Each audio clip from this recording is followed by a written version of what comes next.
Bismillah ar-Rahman ar-Rahim. Ala barakatillah, nous reprenons notre cours avec ce quatrième enregistrement qui va constituer une suite logique de la science précédente. Lors de la science précédente, nous nous sommes intéressés aux principales caractéristiques de la balance commerciale du Maroc.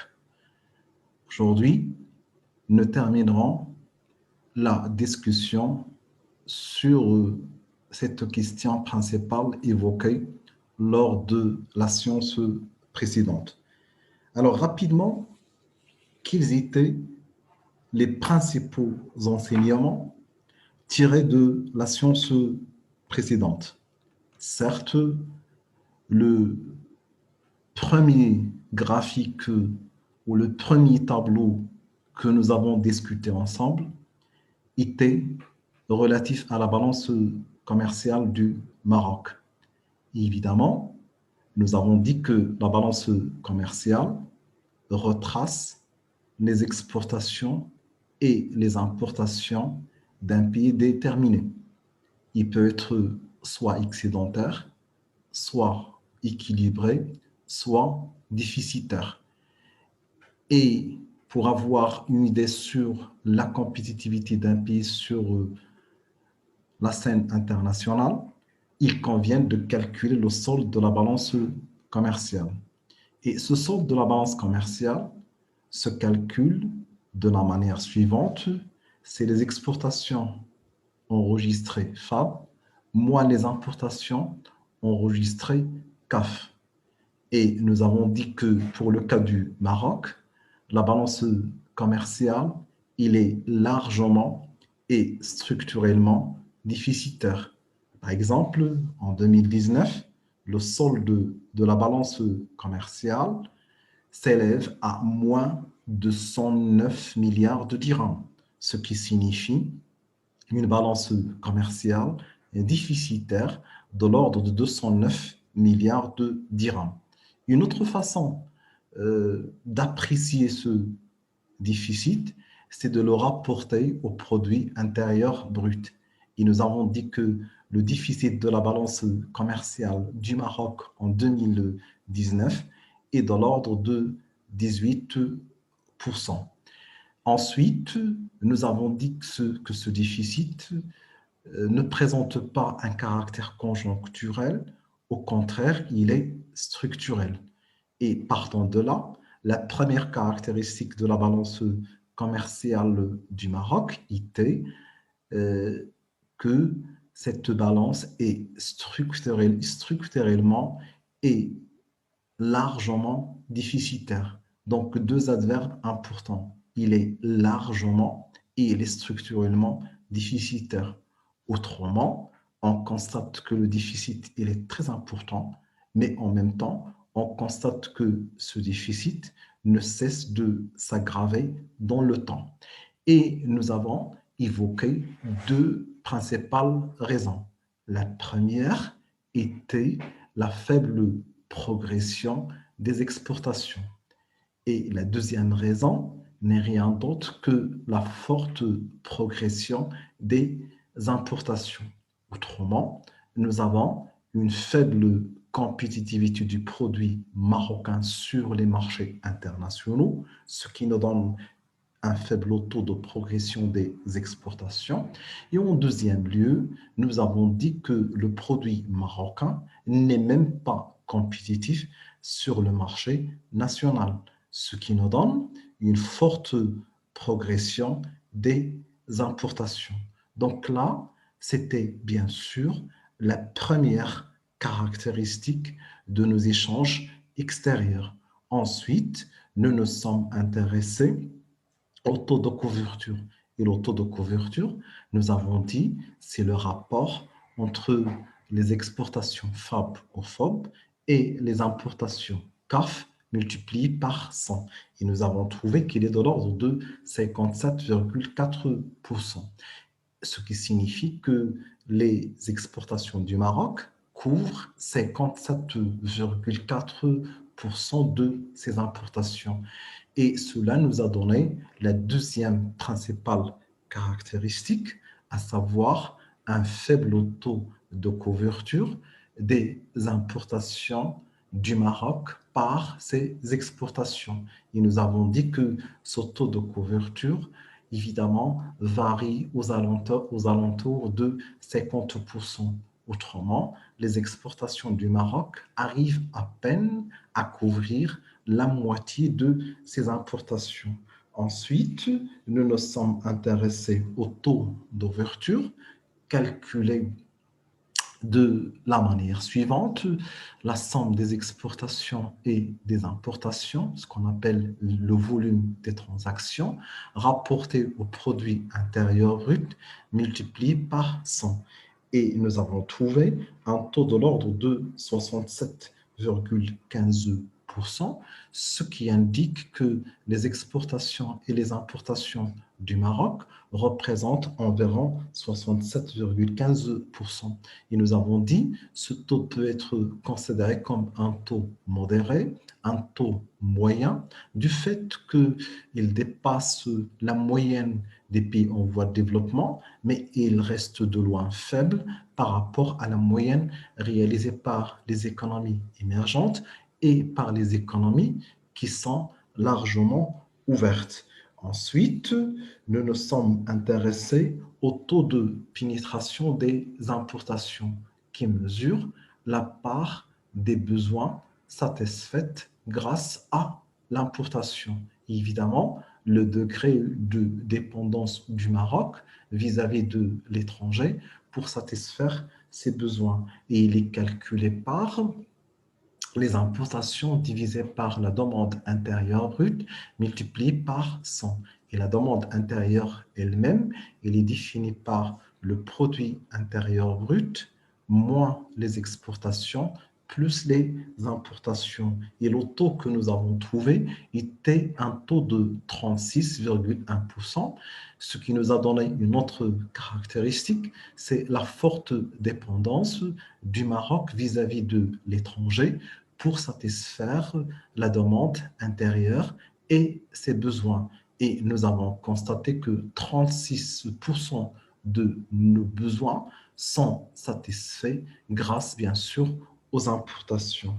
Et enfin, nous nous sommes intéressés à l'effort d'exportation. Et nous avons dit que si cet effort à l'exportation est supérieur au taux de pénétration des importations, aucun souci dans ce cas-là ne peut se poser, aucun souci de compétitivité de l'économie. Mais ce que nous constatons, c'est que ce taux pour le Maroc, qui est défini par les exportations divisées par le produit intérieur brut multiplié par 100, n'est que de 24,5% et qui est de loin inférieur au taux de pénétration des importations. Donc, une autre fois, nous constatons que le taux de pénétration des importations ou le niveau des besoins satisfaits grâce aux importations, il est supérieur à l'effort d'exportation, ce qui est toujours un indicateur de déséquilibre de nos échanges extérieurs et un indicateur de faible compétitivité de l'économie marocaine sur les marchés internationaux, de faible compétitivité de l'entreprise marocaine sur les marchés internationaux et de faible compétitivité du produit marocain sur les marchés internationaux. C'était là un résumé des principales caractéristiques de nos échanges extérieurs et de notre balance commerciale que nous avons évoqué lors de la séance précédente. Dans le même ordre d'idées, je vais avancer quelques autres caractéristiques. Et la première caractéristique que je vais avancer dans la science d'aujourd'hui, il est relative à la structure de nos importations. Ce que nous pouvons constater à partir de la structure de nos importations, c'est que le Maroc, il importe des produits de première nécessité, des produits qui sont indispensables, indispensables pour la croissance économique, indispensables pour la stabilité économique, indispensable pour la stabilité sociale et même indispensable pour la stabilité politique. Donc là, une autre caractéristique, c'est que les importations du Maroc sont des produits de première nécessité. Je peux les qualifier aussi d'importations incompressibles. Alors, qu'est-ce qu'on entend par des importations incompressibles? C'est des importations qu'on ne peut pas réduire, même si leur prix sur les marchés internationaux augmente. Alors là, qui sont ces principales importations? Alors, on peut constater la chose suivante. On peut constater la prédominance des produits de première nécessité. Je commence par les produits énergétiques. Le Maroc n'est pas un pays producteur de produits énergétiques comme le pétrole. Et partant de là, nous sommes obligés d'importer nos besoins de l'étranger. Et quelles que soient les conditions, nous sommes dans la nécessité de satisfaire nos besoins en faisant appel aux importations. Et le pétrole, il est indispensable pour la production. Le pétrole, il est indispensable pour la croissance économique.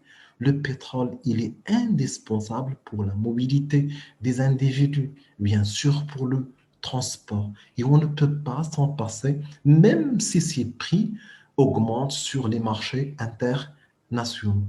Je prends un deuxième exemple. Un deuxième exemple, c'est les céréales.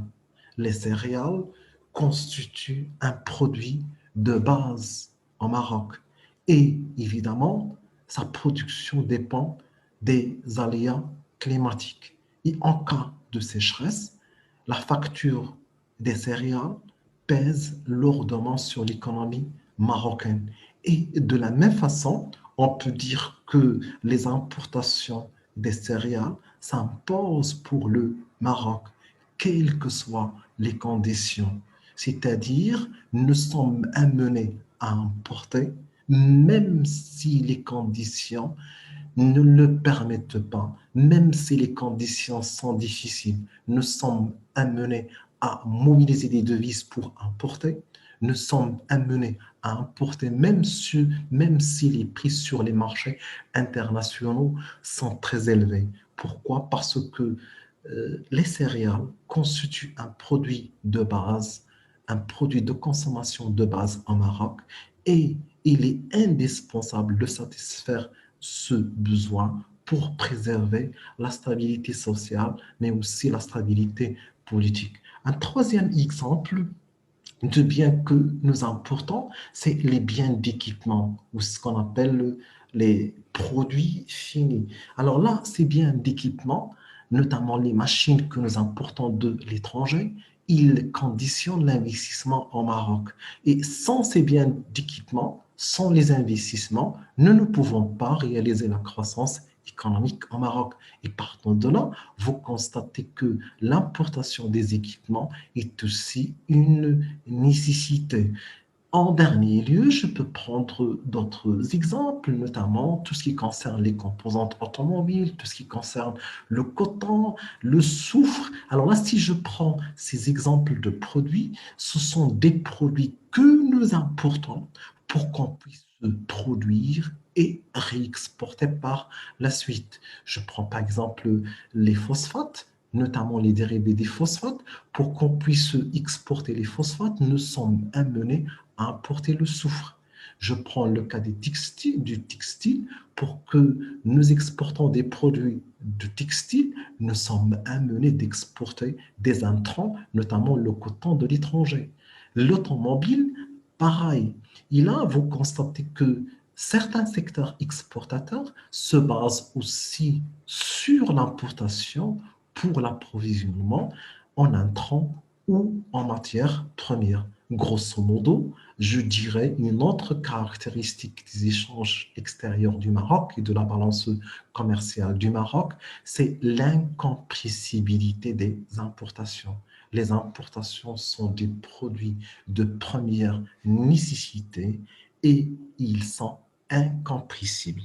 Je passe maintenant à une autre caractéristique, cette fois-ci par rapport à la structure de l'offre.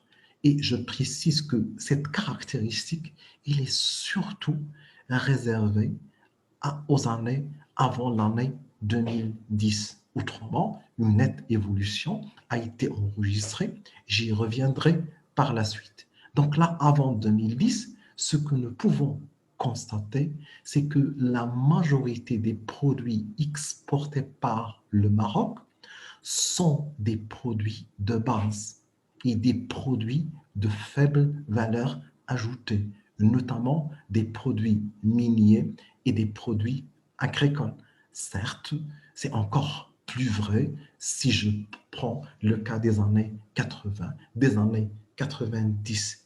Mais ce qui est le plus important, c'est de dire que pendant plusieurs décennies, depuis 1970 jusqu'à la fin des années 2000, la structure des exportations du Maroc est surtout dominée par l'existence des produits de base, des matières premières, des produits agricoles, des produits de mine dont la valeur ajoutée est généralement une valeur faible.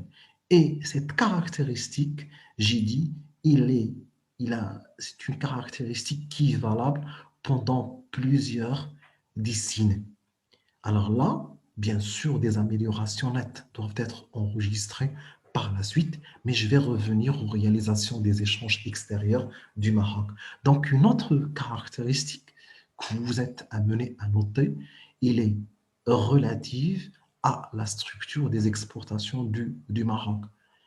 Alors là, cette structure est caractérisée par la prédominance, surtout lors des années 70, les années 80 et les années 90, par des produits de base, par des matières premières, par des produits agricoles, avec un faible ou avec un niveau faible de valeur ajoutée.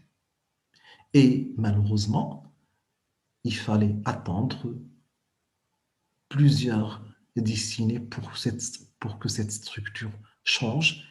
Autrement, il n'y avait pas suffisamment d'efforts pour la diversification de notre offre exportée.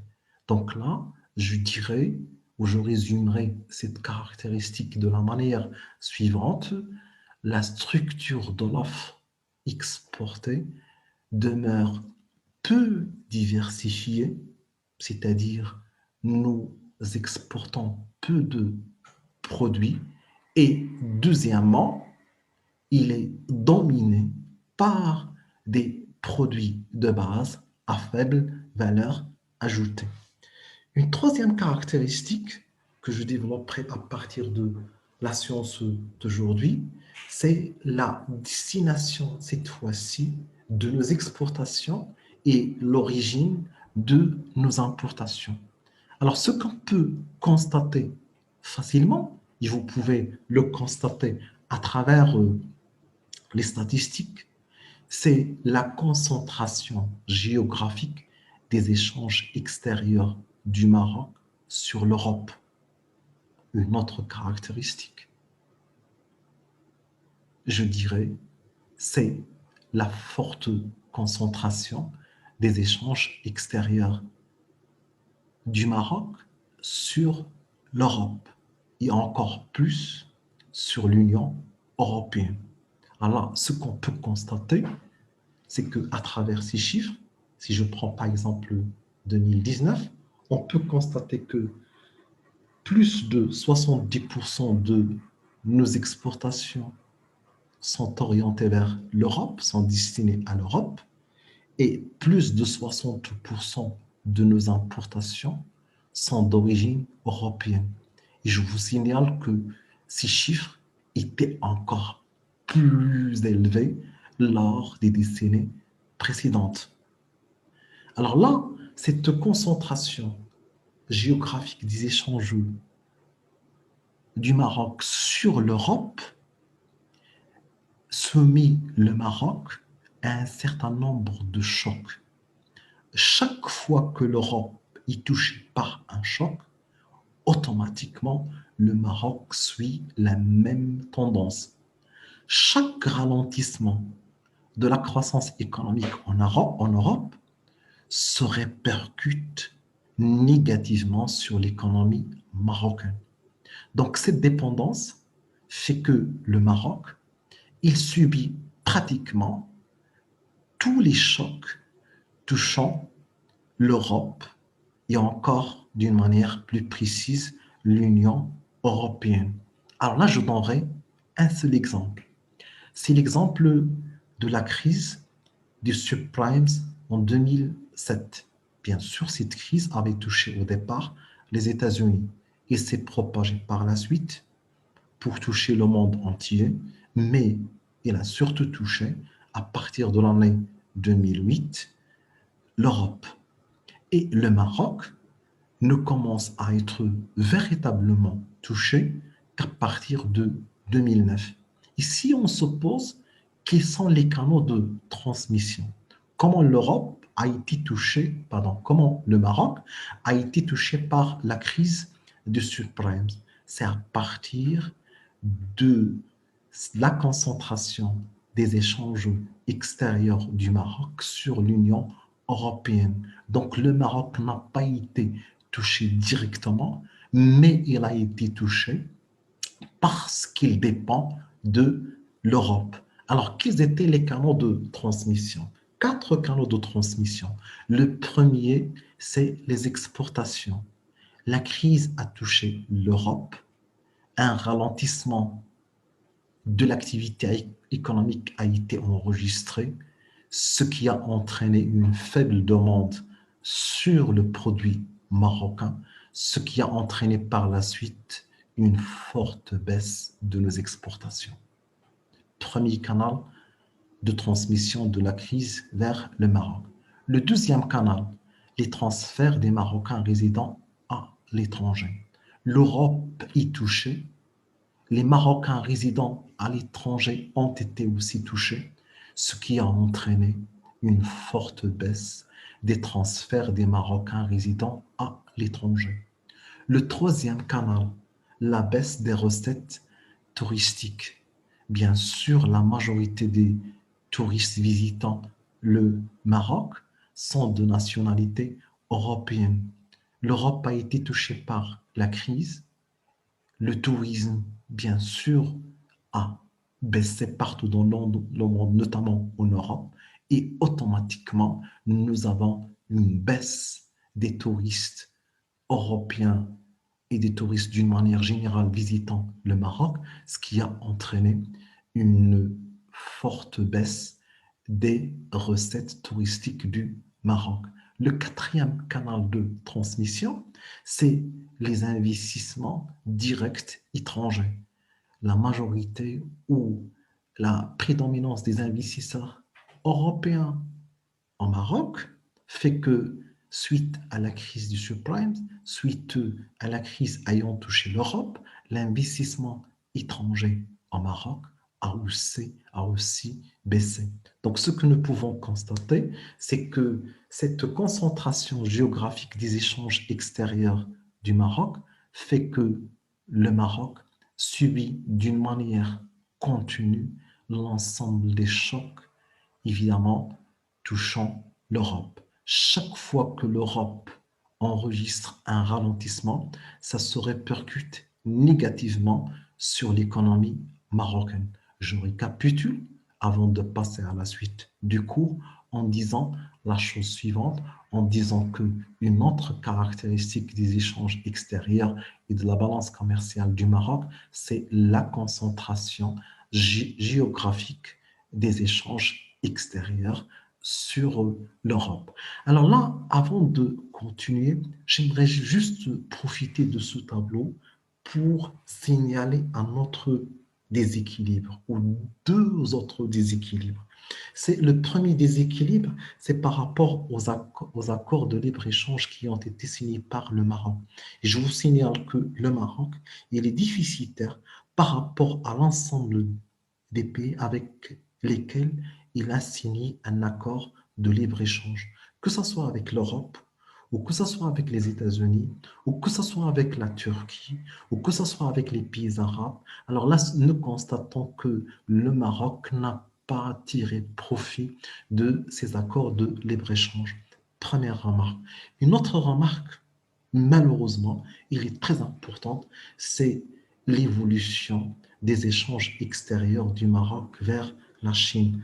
Nous constatons une augmentation très rapide de nos échanges extérieurs avec la Chine. Mais malheureusement, cet échange, il est complètement déséquilibré. Si je prends par exemple 2019, alors nous constatons que nos exportations vers la Chine ne sont que de 2,7 milliards de dirhams, alors que nos importations sont de 50 milliards de dirhams, ce qui nous donne un taux de couverture de 5%.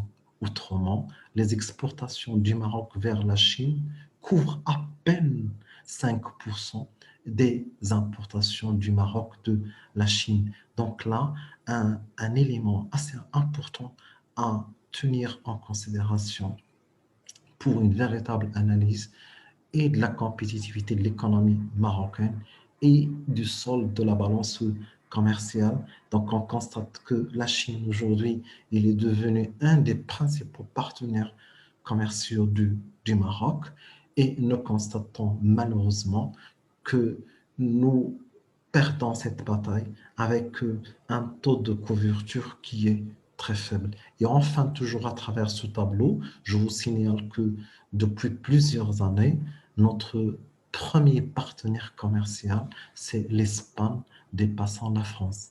Donc, depuis plusieurs années, nous constatons que l'Espagne a pris le dessus sur la France pour devenir un partenaire commercial de grande importance pour l'économie marocaine.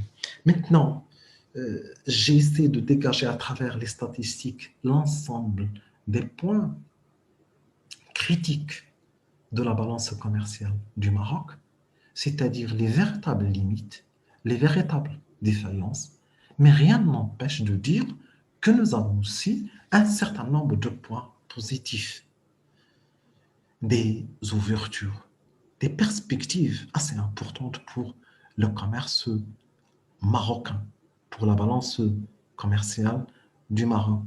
Tant nous avons parlé de limites, de défaillances, de problèmes de compétitivité, nous avons des points d'espoir et nous avons des points, évidemment, ou des perspectives très importantes.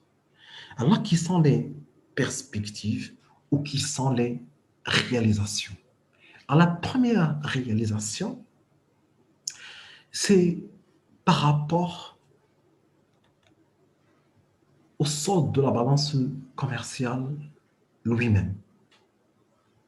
Alors là, ce schéma qui nous donne une évolution des exportations et des importations du Maroc et du solde de la balance commerciale d'une manière générale entre 2009 et 2019 pourrait nous permettre de dégager un premier point positif.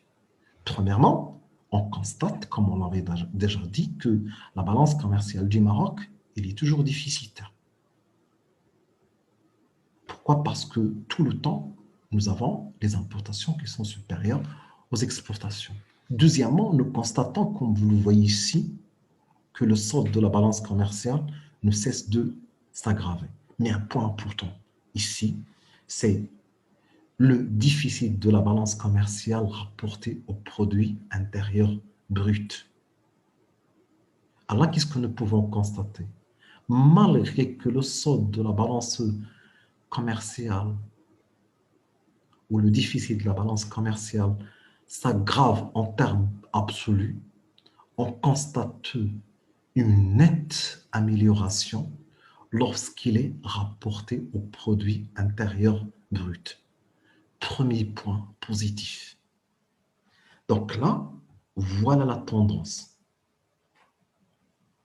Donc, la courbe que vous avez ici, il est bien sûr réservé où il représente le déficit de la balance commerciale en pourcentage du produit intérieur brut. Certes, il connut des fluctuations, mais si je prends depuis 2012 jusqu'à aujourd'hui, nous pouvons dire que nous avons une tendance baissière. Et nous espérons bien sûr que cette tendance perdure dans le temps. Le déficit de la balance commerciale rapporté au produit intérieur brut en 2012 a été de 25%. Il est ramené en 2019, comme on l'avait vu la science précédente, à 18%. Ça signifie que nous avons gagné 7 points. Et si ces tendances persistent dans le temps, ou perdurent dans le temps, il va constituer un point positif pour l'économie marocaine, pour l'amélioration du solde de la balance commerciale et pour l'amélioration de la compétitivité du produit marocain sur les marchés internationaux. Donc, premier point positif, première réalisation, surtout depuis 2010 jusqu'à aujourd'hui. Deuxième réalisation, il est relative au taux de couverture. On l'avait calculé la dernière fois et nous avons dit qu'il est de 57,4%. Si on prend les statistiques, par exemple de 2008 jusqu'à 2014, alors qu'est-ce que vous allez constater? Vous allez constater qu'auparavant, il est la plupart du temps inférieur à 50%. Et en 2019, on est passé à 57,4%. Donc là, si vous comparez par exemple à 2012, vous allez constater que nous avons gagné 10 points par rapport à 2012. On est passé de 47 à 57%. Donc là aussi, un deuxième point très positif qui doit être consolidé et qui doit perdurer dans le temps. Et si ces tendances continuent, donc nous aurons la possibilité d'augmenter la couverture de nos exportations, la couverture, pardon, de nos importations par nos exportations. Donc, deuxième réalisation importante de ce troisième millénaire et surtout pour les dernières années. Troisième réalisation, il est très importante et je considère que c'est quand même une fierté pour l'économie marocaine. Si aujourd'hui, on s'intéresse à la structure de nos exportations, je précise, j'avais dit que lors des années 70, 80, 90, l'offre exportée est peu diversifiée et portait essentiellement sur des produits de base et des produits de faible valeur ajoutée. Troisième réalisation, j'ai dit très importante, et c'est une véritable fierté, mais aussi un signe de développement de l'économie marocaine, c'est cette nouvelle structure de nos exportations. Si je prends par exemple l'année 2019, quel est le premier secteur exportateur du Maroc? Le premier secteur exportateur du Maroc, c'est le secteur de l'automobile. Et là, c'est un véritable signal. Un signal de compétitivité de certains secteurs au Maroc. Et ces secteurs, on les appelle les métiers mondiaux du Maroc. Certes, nous avons accordé beaucoup d'importance à ces secteurs, depuis 2005, dans le cadre de ce qu'on appelle le plan ou le programme émergence, mais aujourd'hui, nous avons des résultats très positifs, des réalisations considérables. Le premier secteur exportateur au Maroc aujourd'hui, c'est le secteur automobile. Et vous le voyez ici avec 77 milliards de dirhams d'exportation.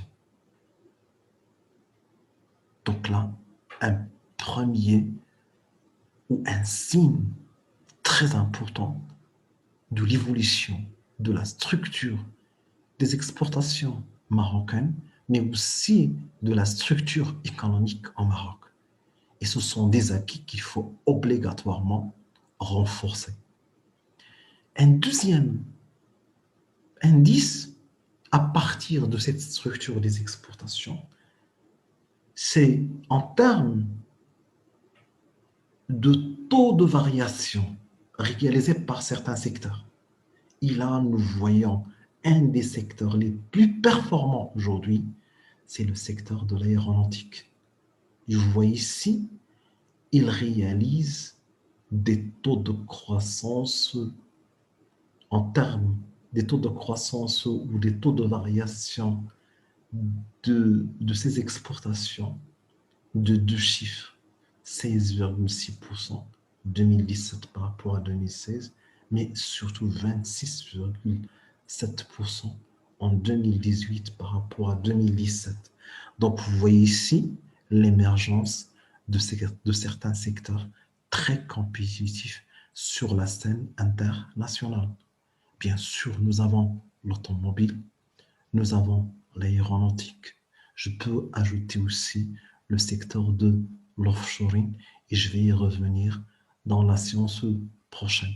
Donc là, ce que vous pouvez constater, c'est que nous avons des secteurs qui commencent aujourd'hui à prédominer, qui commencent aujourd'hui à percer et qui commencent aujourd'hui à s'imposer sur la scène internationale et qui nous permettent d'avoir des produits très compétitifs.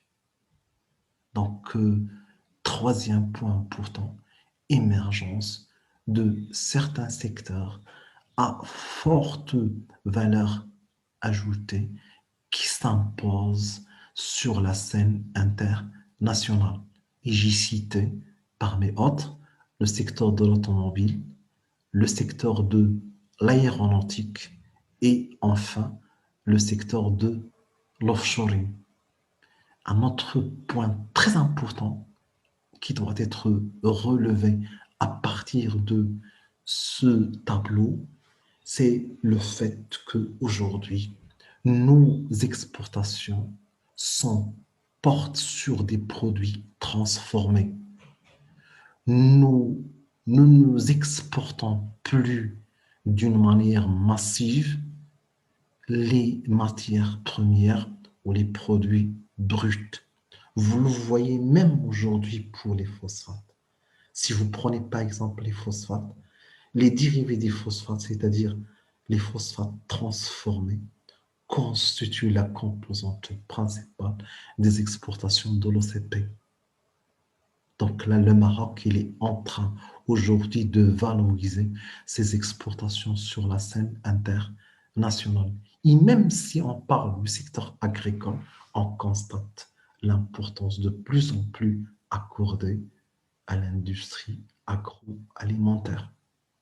Bref, je peux dire que la structure des échanges extérieurs du Maroc a connu des modifications profondes depuis 2005 jusqu'à aujourd'hui, avec l'arrivée et l'émergence de plusieurs secteurs industriels très compétitifs sur la scène internationale et qui commencent aujourd'hui à prédominer la structure des exportations du Maroc, essentiellement l'automobile, l'aéronautique et l'offshoring. Mais aussi, il faut dire que la structure des exportations du Maroc est valorisée du fait qu'on accorde plus d'importance à l'exportation des produits de forte valeur ajoutée et ça se matérialise par l'exportation qui porte plus sur les dérivés des phosphates au détriment des phosphates bruts, mais aussi sur l'industrie agroalimentaire plus que sur les produits agricoles bruts. Une autre caractéristique de nos échanges extérieurs du Maroc, qui est très importante à noter, c'est un effort colossal de diversification de nos destinations. Aujourd'hui, le Maroc est en train de faire un effort considérable pour diversifier les destinations de nos exportations. Le marché africain constitue aujourd'hui une véritable opportunité et les visites royales en Afrique ont permis d'ouvrir aux entreprises marocaines des marchés assez importants. Et évidemment, dans le cadre de ce qu'on appelle aujourd'hui le win-win, l'Afrique peut profiter du Maroc comme le Maroc peut profiter des opportunités que présentent les marchés africains. Mais cette diversification des destinations peut aussi être observée vu l'ouverture de plus en plus importante sur le marché russe, l'ouverture sur le marché chinois, l'ouverture sur le marché indien, l'ouverture sur les marchés américains, que ce soit l'Amérique du Nord ou l'Amérique du Sud.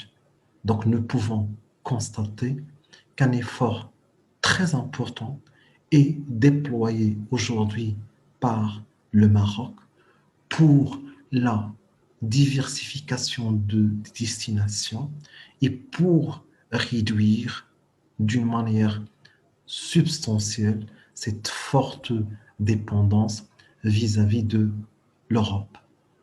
Une dernière caractéristique ou un dernier point très positif, c'est que le Maroc, il a amené, le Maroc, il a pris plusieurs initiatives, il a mis en évidence plusieurs programmes qui pourront permettre par la suite de réduire la dépendance vis-à-vis de l'étranger. Je peux prendre certains exemples.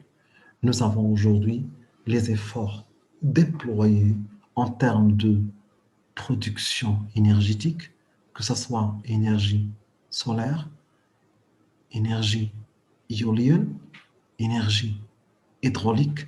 Le Maroc aujourd'hui fait des efforts considérables pour réduire sa dépendance énergétique vis-à-vis du reste du monde. Les résultats sont des résultats très satisfaisants et bien sûr, il faut les consolider. Un deuxième programme important, le programme ou le plan Maroc vert, qui a été remplacé en 2019 par Green Generation ou la génération verte, qui est dédiée au secteur, bien sûr, agricole. Des efforts considérables aujourd'hui sont déployés, certes, pour exporter davantage, mais aussi pour valoriser le produit marocain à l'export, mais aussi pour réduire la dépendance vis-à-vis de l'étranger en termes de production. Production agricole, bien sûr. Et je précise que dans ce cadre, un effort supplémentaire doit être déployé, surtout pour encourager la production céréalière et pour réduire notre dépendance vis-à-vis de l'étranger. Plusieurs autres programmes ont soit réduit nos importations, soit boosté nos exportations. Si je prends par exemple le programme Aliotis, il a joué un rôle très important pour valoriser les produits de la pêche maritime du Maroc, pour les rendre plus compétitifs sur les marchés internationaux. Donc là, je répète, plusieurs programmes ont été mis en place au Maroc pour booster nos exportations et pour réduire nos importations. Parmi ces programmes, je cite une autre fois le programme Émergence qui nous a donné le secteur automobile, le premier secteur exportateur au Maroc, encore l'aéronautique, un des secteurs qui réalise des taux de croissance plus élevés, ou bien sûr l'offshoring, tous les programmes qui entrent dans le cadre du développement durable, mais aussi de ce qu'on appelle l'efficacité énergétique et qui visent à produire davantage de l'énergie propre, de l'énergie solaire, de l'énergie éolienne, de l'énergie hydraulique. Et le Maroc, aujourd'hui, il est considéré comme un véritable exemple à suivre. Mais il faut que ces acquis, il faut qu'ils soient renforcés davantage.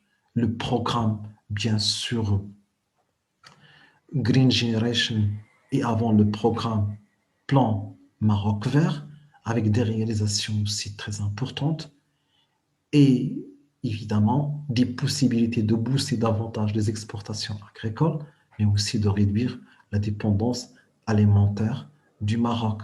Le programme Aliotis pour les produits de pêche, certes, tous ces programmes ont eu des réalisations, des résultats, des portées. On ne peut pas dire que le succès est un succès total, mais aujourd'hui, ce qui est le plus important, c'est de consolider les acquis, de voir quels étaient les points forts, de les renforcer, mais surtout de voir quels étaient les points faibles et de prendre les mesures correctives afin de réaliser un seul objectif, c'est de réaliser ou de renforcer la compétitivité du produit marocain, aussi bien sur le marché national que sur le marché international. Là prend fin cette quatrième enregistrement. Je vous remercie et à l'enregistrement prochain, Inch'Allah.